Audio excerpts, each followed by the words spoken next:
મહાપુરુષના વચન ઉપર આપણને પ્રતીત આવે કે એક જ વાત પહેલાજીએ જ્યારે ભક્તિ સ્વીકારી એને બધું જ પ્રતિકૂળ હતું, કશું અનુકૂળ હતું. આજે તો આપણે બધું અનુકૂળ છે, પણ પહેલાદને બધું પ્રતિકૂળ હતું, કશું જ અનુકૂળ હતું નહીં. કેમ કે એ જે પરિવારની અંદર જન્મ્યો હતો એ પરિવાર જ એનો વિરોધી હતો. એ આ વસ્તુને સ્વીકારવા તૈયાર નહોતો. પણ છતાંય એને જ્યારે એક વસ્તુ નિચોડ થયો, નક્કી થઈ કે મારો બાપો એમ કહે છે કે આ જગતની અંદર સર્વ સત્તાધારી હું છું, પણ એના ઉપર કોઈક છે ને છે, એમાં કોઈ ફેર છે નહીં. ત્યારે એને એવું નક્કી થયું જે નેભારાની અંદર બચ્ચાઓને બચાવનાર કોઈ પરમાત્મા છે એવું પ્રગટ થયું એને.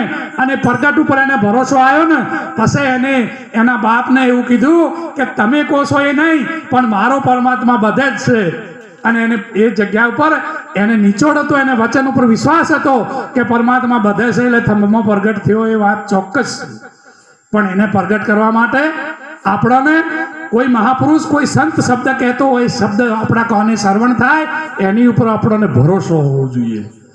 જ્યાં સુધી આપણને સંતના શબ્દ ઉપર વિશ્વાસ ના હોય ત્યાં સુધી મેળ આવે એવો કોઈ પણ મહાપુરુષ જે ભૂમિકા એ બોલતા હોય એ ચોક્કસ એમને નિચોડ કરેલો છે અને એમને કંઈક જાણ્યું છે, કંઈક માણ્યું છે, તારે એ કહેતા હોય છે. એ વસ્તુને આજે તો આપણો એટલો બધો સારો સમય છે. એ લોકો જેના આપણે ભજન ગાઈએ છીએ એમને ભક્તિ કરીને તારે તો એમને કોઈ સ્વીકારવા તૈયાર નતો. અને આજે તો તમે ભગત અમે આવીએ એટલે તમે બધા જય ગુરુ મહારાજ, જય ગુરુ મહારાજ, આટલું બધું તો આપણા માટે પણ અનુકૂળ છે. પેલા તો કશું જ અનુકૂળ નતો. લ્યો, મહેતાજીએ ભક્તિ સ્વીકારી, એનો સમાજ એનાથી વિરુદ્ધમાં. પહેલા જે ભક્તિ સ્વીકારી એનો બાપ એના વિરુદ્ધમાં, મીરાએ ભક્તિ સ્વીકારી એનો પતિ એના વિરુદ્ધમાં. તમે વિચારો તો ખરા. પણ છતાંય એમને જે સદગુરુના શરણે જઈને વચન નક્કી થયું કે મારો પરમાત્મા, મારા ગુરુ મહારાજે કીધું છે એમાં કોઈ પાર ફેરશે નહીં, પછી એ કોઈ દિવસ પાછી પોની કરી નહીં. તારે આજે એમના ગુણગાન ગવાય છે. એમણે એમ કંઈ ગવાતું નથી. એ તો એ મહાપુરુષોએ દ્રઢ નિશ્ચય કર્યું. એટલા માટે મહાપુરુષોએ અહીંયા કીધું છે કે ભગવાનની ભક્તિ કરવા માટે કદાચ બધું છૂટું છોડી દેવું પડે ને તો છોડી દેવાનું, પણ ભગવાનનું ભજન કરવું એના માટે કોઈ બીજા હાથે બીજું બધું જ છોડી દેવું પડે તો ચાલે, પણ પરમાત્માને છોડાય નહીં. પરમાત્માના ભજન માટે કદાચ એક સમય બધું જે હોમો આવે એને બધાને છોડી દેવાનું. મહેતાજીએ પોતાનો સમાજ છોડી દીધું, પરિવાર છોડી દીધું. પહેલાજીએ પોતાના પિતાને છોડી દીધા. મીરાએ આખું મેવાડનું રાજ છોડી દીધું, પણ ભગવાનનું નામ એને છોડ્યું નહીં. ત્યારે આજે અમર થઈને એ ગવાય છે. મેવાડની અંદર કેટલાય રોણા થઈ ગયા. એ આખું રોણાનું ગઢ હતું, પણ આજે મેવાડ યાદ આવે ને એટલે પહેલું નામ મીરોનું લેવાય. બાપ એને સર કરી દીધું, એને ભજન કર્યું. અહીંયા જુનાગઢની અંદર 909 ને 1200 બાબરિયા થઈ ગયા. એટલા બધા રાજાઓએ ત્યાં રાજ કર્યું, પણ આજે જુનાગઢ કોનું તો નરસિંહ મહેતાનું કહેવાય. એને ભજન કર્યું. બસ એક જ પરમાત્માના ભજન ઉપર નીચે. અને ભજન જ્યારે તમે કરતા હોય ત્યારે તમને બીજી કોઈ પણ જાતની કોઈ પણ આડી અવળી ભીખ હોવી જોઈએ નહીં. અને જ્યાં સુધી એવી ફકીરી ન લાગે ત્યાં સુધી પરમાત્મા એ જોવે છે બધું, પણ ફકીરી એવી લાગવી જોઈએ કે મહેતાજી એના બાપનું હરાદ હતું અને ઘી લેવા ગયા ને તો વાણીઓ કે પણ તને જી આલુ પણ તું આલે હું મને મારી પાસે હાલવાનું તો કોઈ છે ને તો કે એક ભજન બોલો. હા બસ આ મૂડી હતી એની, તો કે બોલી દઉં. હવે એક આલ્યું બોલવા એટલે પછી તો એને કેટલા બોલવા એ તો આનંદમાં આવી ગયો તો ગાય ત્યાં 2 વાગ્યા સુધી. કોઈ હરાજ જેવી રીતે થાય, ઘી આવે તાણે મેથી હરાજ કરે છે. હવે આ રહ્યો એ તમે પરમાત્માના નામમાં તો પરમાત્મા તમારા કોમમાં. આ જ્યારે અહીંયા ભૂલી ગયો પોતાના ઘર પરિવારને, તારે ભગવાને ત્યાં જઈને શ્રાદ્ધ કરી દીધું એના બાપાનું બાપ. એટલે જ્યાં સુધી આપણે પરમાત્માના નામમાં જ્યારે બેઠા હોય, આપણે તો થોડીક વાર પૂરતા માતાજીના મંદિરમાં જ્યાં હોય ને તોય બહાર નજર હોય ચપ્પલ કાઢ્યા હોય અને કહેતો જતી વખતે વ્યવસ્થિત મૂચીને છીએ કે કૂતરું લઈને જાય આવીને કહો હવે આ ચો મેળ આવશે. એટલે એ તો જે પોતાને ભૂલી જાય પરમાત્મા માટે બીજું તો જગતનું ટોમાન આવરણ ભૂલી જાય બરાબર છે, પણ પોતાને એકવાર ભૂલી જાય તારે પરમાત્મા ત્યાં પ્રગટ થાય. એમને મેળાવે એવો. માટે મહાપુરુષોએ કીધું છે, સંતના સંતપણા નથી મફતમાં મળતા, નથી મફતમાં મળતા, એના મૂળ ચૂકવવા પડતા બાપ. સંતના સંતપણા નથી મફતમાં મળતા. સંત થાવું એટલે આપણે કહેવું તો હેલું છે, પણ જે થવા ગયા છે એને પૂછી જુઓ તમે. મીરાબાઈ સંત થવા ગયા ને તે આખું બધું જ એને છોડી દેવું પડ્યું. મહેતાજી સંત થવા ગયા તે જેલમાં પુરાવું પડ્યું. અને અહીંયા સીબી રાજાએ, તમે તમારો ઇતિહાસ જુઓ ને, આપણું કેવું હતું ભૂતકાળ. એક ખાલી હોલાના ખાતર એક હોલો ખોળામાં આવીને બેઠો ને ત્યારે એને પેલો હોમે બા જઈને બેઠો, હોલો ફફડતો કે હવે તું ફફડીશ નહીં બા, હવે તું, તને અભયપદ મળી ગયો, હવે તારે ફફડવાનું નથી. કે મારો કાળ હોમે આવે કે હવે કાળનો કાળ આવશે તો તને કશું કરી શકશે. વિચારો તમે એની દ્રઢતા કેટલી મજબૂત. કાળ પેલો હોમે આવીને બેઠો કે તમે અન્યાય કરો છો, આ રહ્યો એ મારો ખોરાક છે, મારું જીવન છે, જો તમે એને અભયદાન આપતા હોય, એને જીવતદાન આપતા હોય તો હું મરી જઈશ, મારો હું. તો કે તને નહીં મરવા દઉં, તારો ન્યાય પણ થશે. હવે આ બોલવું હેલું છે, પણ વર્તવાનો સમય આવે ત્યારે ખબર પડે. વર્તમાનમાં આવે ત્યારે ખબર પડે. બોલવાથી કશું થતું નથી. આ તો બોલાઈ ગયું કે તને પણ નહીં મરવા દઉં, તને તારો ન્યાય મળે છે. તો કે તારું ન્યાય શું? તો કે આ કે તો મને આ રહ્યો આપો, મારો ખોરાક છે, ને કે એના બરોબર તમે મને માટી આપો. ભાઈ તો આપવાની હવે કબૂલ થઈ ગયું ને, બોલાઈ ગયું ને વચન મોડેથી. વચને બોલ્યા પછી બીજું બોલાય. આ સંતની ભૂમિકા છે. સંત છે ને એ રેણીમાં આવે એને સંત કહેવાય, કે એણીમાં નહીં. રેણીમાં આવે તારા એને સંત કહેવાય. તાજવું મંગાઈ પોતાના શરીરમાંથી કાપી કાપીને કટકા કરીને તાજવા મૂક્યા ને તો એ બાજ, એ ઓલો છે ને, એ તાજવું ઊંચું થવા દે. પછી રાજાએ પોતે સમર્પિત થવા માટેથી એમ કે હવે આ હું જે બોલ્યો છું તે મારે પૂરું. પોતે જ્યારે આખા તાજવામાં બેવાની તૈયારી કરી તારે ભગવાન ત્યાં પ્રગટ થયા છે. એટલે હવે તારે એનું નામ ગવાય છે. સંત એમણે થયા.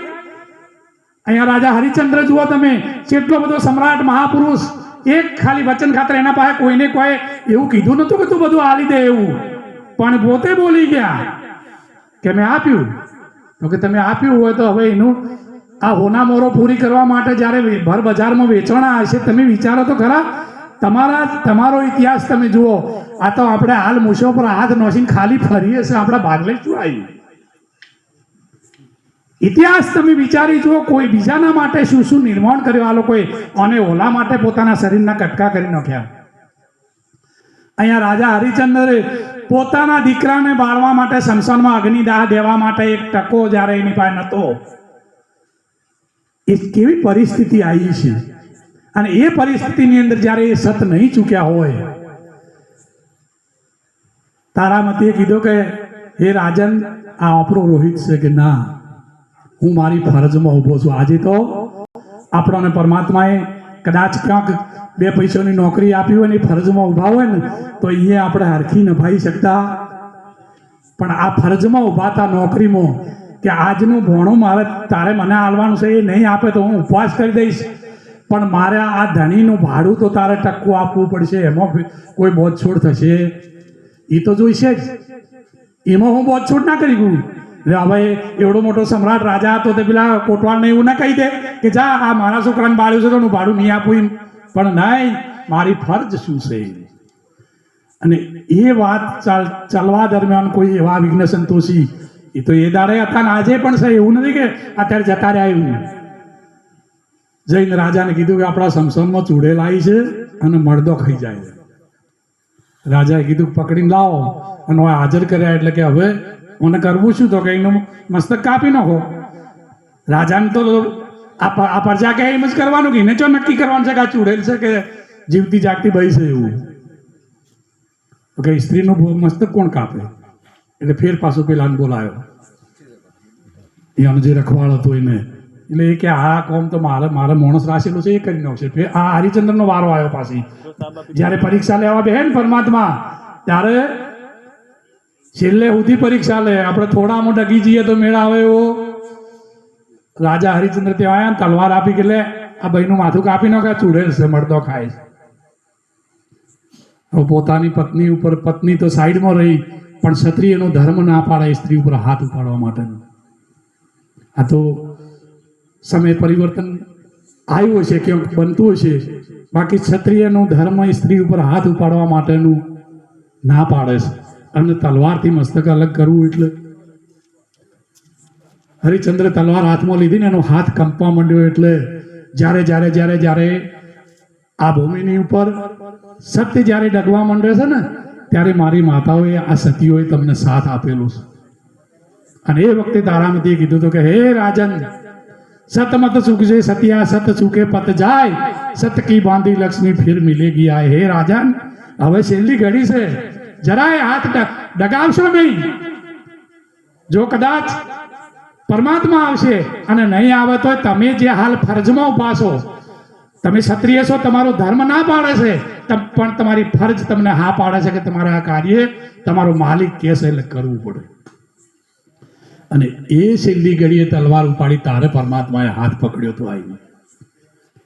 અને એટલે આજે એમના કદાચ તમે ગમે તે ભૂમિકાએ જાઓ, કોઈ પણ કલાકારને બોલાવશો ને તો એને અહીંયાના જ ગુણગાન ગાવા પડશે. કેટલું બધું વાઈન જતા રહ્યા છે, કેટલા હજારો વર્ષ થઈ ગયા, પણ એમનું હજી સુધી કોઠીઓમાંથી કણ થઈ રહેતું. કેવું ભજન કર્યું છે એમને. પણ એ ભજન કરવા માટે પોતે જે વચન બોલ્યા છે, એક જ વચન ખાતર એમને આખું બધું જ બલિદાન કરી દીધું, પણ વચન ચૂક્યા નહીં. એટલે વચન ક્યારે ચૂકવું નહીં. સંત મહાપુરુષના શરણે જ્યારે આપણે જ્યાં હોય તો સંતોએ જે વચન આપ્યું હોય એની ઉપર પણ આપણને પ્રતીત હોવી જોઈએ. આવું ભવ્ય અને સરસ આપણું જીવન છે. પરમાત્માએ આપણને એટલું બધું સરસ જીવન આપ્યું છે. એમાં આપણા માટે તો એક વાત ચોક્કસ છે કે આપણે ગમે એટલું હોંભળીને ઉજાગરા કરીને હુઈ જશું, એનાથી મેળ આવે એવું નથી. થોડું ઘણું ક્યાંક કોઈનું કહેવું માનીને આગળ વધવાની કોશિશ કરો તો મેળ આવશે. ને કે જ્યાં સુધી આપણે હોંભળીને હુઈ જવાથી આ જોઈએ આપણું આ કોને હોંભળીને સવારમાં કશું આપણને યાદ રહેવાનું નથી. એટલે અમે એટલા માટે જ કહીએ છીએ કે અમે જે કંઈ પ્રસાદ લીધો છે અને એનો જે અમને સ્વાદ મળ્યો છે એનાથી તમે કોઈ વંચિત ન રહી જાઓ, એટલી અમારી વિનંતી છે. પછી તો પરમાત્માની કૃપા હશે તમારી ઉપર તો જ આ વસ્તુ તો એમણે મળે એવી નથી. આ તો ભાગ્યશાળી હોય એના જ ભાગલે આવે. અને સંત મહાપુરુષનું જ્યાં સુધી પ્રગટનું શરણો ન સીવીએ ત્યાં સુધી આ વસ્તુ પ્રાપ્ત થાય એવી નથી. માટે આજનો પ્રસંગ જે આ પરિવારે આપણને બધાને બોલાવી અરસપરસ જે દર્શનનો લાભ અપાયો તે બદલ પરિવારને કોટી કોટી વંદન. અને જે પરમાત્માની મરજીથી જે કંઈ પરિવારને ભાગલે આવ્યું છે એમાં કોઈ આગુ પાછું કરી શકે એમ નથી. પણ પરમાત્માને સદગુરુ મહારાજને આપણે એવી પ્રાર્થના કરીએ કે એ જે કંઈ સંકટ આવ્યું છે એમાં એ સંકટને ભૂલી અને પોતે પોતાના જે આનંદની અંદર ફરીથી આનંદના સ્વરૂપની અંદર એ પોતે આ દુઃખ વિસારવાની પરમાત્મા એને શક્તિ આપે. એટલું કંઈ મારી વાણીને વિરામ આપું. બોલો સદગુરુ ભગવાન કી